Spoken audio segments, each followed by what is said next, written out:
Hey there, YouTube. Sometimes when you come over to visit, you get to talking about your kids or something, and you always bring up that one or two embarrassing stories. You know what I mean. Well, I'm doing a video right now. I've actually got it rendering. It's about halfway done.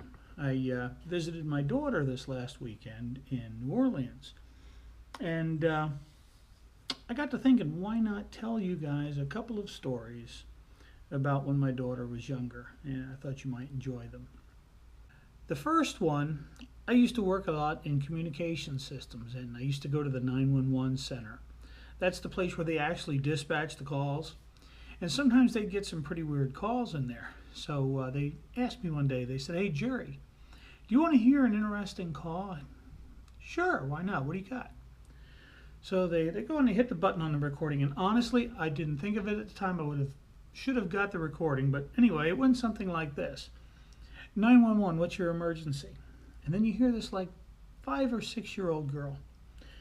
Well, I don't really have an emergency, but my teacher told me that if I did, I could dial 911 and they would send the police or the fire or whoever. But it doesn't seem right because there's not enough numbers. Is that for real? So they said, yeah, that's for real. Yeah, if you have a problem, we'll send them. And she said, you know, is this the place that has all the consoles with the LEDs and the buttons that they push and the radios? And the lady says, yes, it is. And the little girl says, well, my daddy, Jerry Rutherford, says you keep breaking it, and that's how come he has to go out there at night and fix it.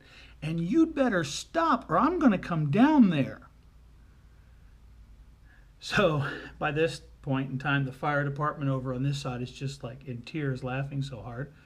And the lady says, what's your name? And she says, my name is Rebecca Rutherford. What's yours?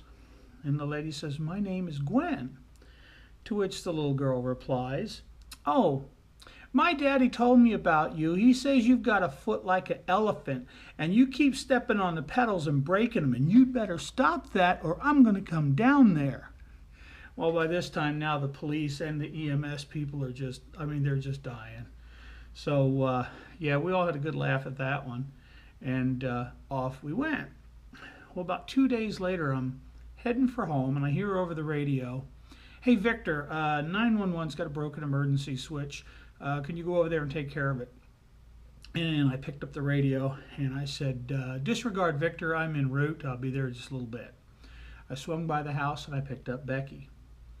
And we came through the door, and first thing, she just walked right up to they had this railing there, and she went, all right, who did it? And everybody pointed to Gwen. And Becky puts her hands on her hips and she goes, what I told you. Well, it was great. They gave her coloring books and crayons, and we all had a good laugh about it. And that was the first story about Becky. But if you go back even further, there was another one that was kind of cute. We were watching a movie with Peter O'Toole in it. It's called Creator. If you ever get a chance, you should watch it. It's really a good movie. And in the movie, he has a lab assistant. And the lab assistant's doing something, and he mutters to himself, son of a bitch. And Peter O'Toole corrects him on this. He says, anything in life that's worth doing is worth doing well. He said, it's accent on the second syllable. Son of a bitch. Just like that. And he had him practice it a couple times. Well, I didn't really think much about this. We're over at my pastor's house having dinner. And Becky was playing on the floor. Now, this is at the point in her life when she's doing mama, dada, wah wah, stuff like that.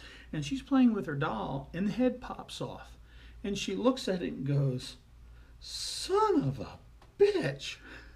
Pastor and I just about fell off the chair. We're laughing so hard we're crying. The girls come in, and they're like, what? And Becky's like, son of a bitch. And that was it.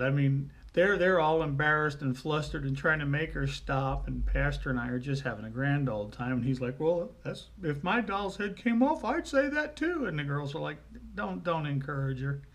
But anyway, that's my little story about my daughter. Thought you'd enjoy it. And again, the video is about halfway done. I'll have it online here soon, and the link will be right there.